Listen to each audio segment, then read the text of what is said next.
Hey you guys, so today I'm reviewing Sistas Season 8, Episode 22 entitled Before You Walk Out of My Life. And this is the season finale. And I'm not gonna lie, I've talked my shit this season. I've said how this season was trash and this and that there. And I still agree that this season was trash. But this finale, I'm not gonna lie, they ate this finale up. And I said I wasn't gonna come back for season 9. But see, here y'all go. Here y'all go dragging me back because I'm not gonna lie. If y'all keep this pacing up for season 9, I might be back. I ain't gonna lie. Season 9 don't come back to July 16th, so I'm glad we do have a break. But I'm not gonna lie. If it's like this, if the pacing's like this, I'm loving it. Cause yeah, this finale was everything. This finale made up for the lackluster season, in my opinion. Like the season was still trash, but this finale, it did what needed to be done. It made up for it. So let's just get right into it.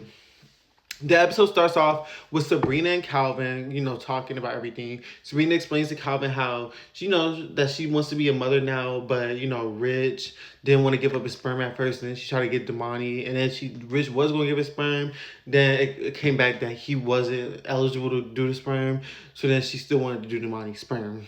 So then Calvin was basically telling her, like, Sabrina, you need to live for you at some point in life. Like, stop living for everybody else, but live for you. So make a decision that makes you happy. If Rich can't accept that, oh well. So then she ends up hugging Calvin, and then Rich comes in and interrupts it, obviously. So then Calvin ends up leaving, and then her and Rich end up talking. And basically, Sabrina tells him her feelings, and she basically says that during the trip, her and Damani got closer, and she feels like her and Rich to see other people. So basically, she's breaking up with Rich. So he walks out mad crying, and as he should, because it's like he's hurt, but at the same time, they've been through a lot. So then we go to Andy's office, and Andy and Fatima are talking, and Fatima tells Andy to send her location because it's a lot on her, like there's a lot of targets on her back now that she's managing partner. So she just wants to make sure her girl is good and safe and cool. So, Andy sends her location, whatever. So then Jordan ends up getting released from jail by Robin. And, he ends up getting released and thanks Robin. And Penelope ends up kissing Robin. But Robin stops her, telling her no. Like, no. She's like, why? Is it because of Andy? And he's like, I'm sorry. She's like, it's okay, Robin. You're just such a good man. And this and that. And they end up leaving. So then Andy ends up talking to Fatima again. She basically tells Fatima that she wants to go after Robin and before he leaves for Paris because she wants Robin. She realized she loves Robin. She wants Robin. And Fatima's supporting it, this and that and the third. But my whole thing is, her and Fatima have been at Robin all seasons long. All of a sudden, Andy wants Fatima. Andy wants Robin, and Fatima's just so here for it. Whatever. I don't buy it, but whatever. Whatever. You feel me? So then Fatima ends up calling Karen, telling Karen that she didn't sign the papers yet, but she tells Karen she's about to leave the office, so just meet her at the house to sign the papers. So as Andy's leaving the building to go see Robin, somebody, we're gonna find out later episode who that somebody is. We're gonna say that for that, but somebody ends up, putting something over Andy so she can pass out, and ends up, I guess, kidnapping her.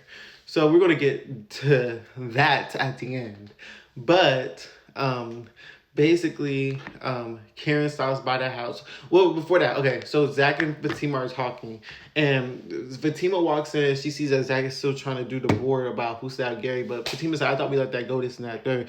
But then Zach is like, yeah, but I'm thinking, what if there's nobody on the board? What if somebody, because, Gary had a life before all of us, so what if somebody even before that? And then Fatima starts putting two together, she's like, wait, what if it's da-da-da-da-da, but she didn't say any names, but I think we know who she was talking about towards the end of the episode. But basically, Zach's like, yo, you're right. But then Karen walks in, because she came to sign the papers. So then they didn't want Karen to know. So basically, Zach was like, okay, I'm going to go do that while you handle this. So when Zach went to go handle that, and then Karen and Fatima are at the house.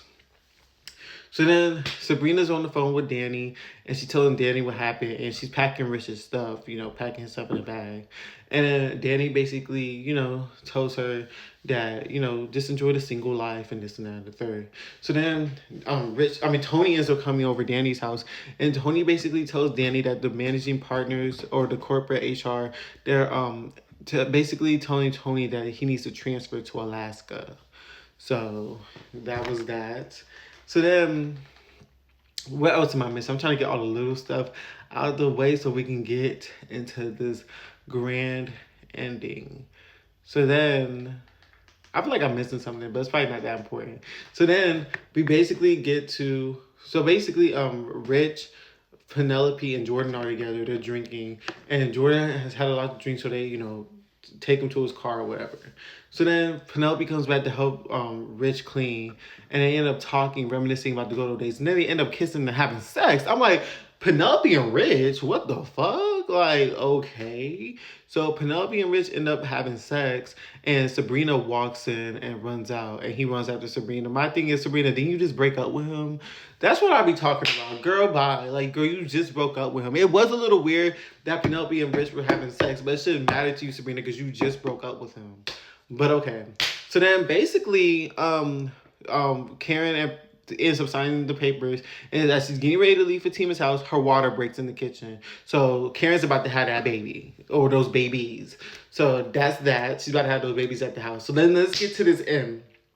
So basically, Hudson goes to Gary's office, and he basically tells Hudson goes to Gary's office, and he basically tells Gary that he's back for revenge because in high school, him and his buddies used to bully him except for that one girl, Kimberly Potter, and he ended up killing Kimberly Potter, as we know. So he's back for revenge, but he also tells Gary that he has a little surprise for him, and Jasmine walks in, and Jasmine was the one who kidnapped Andy. So Jasmine is back, and she ends up, it's revealed that she was the one who stabbed Gary. So Jasmine stabbed Gary.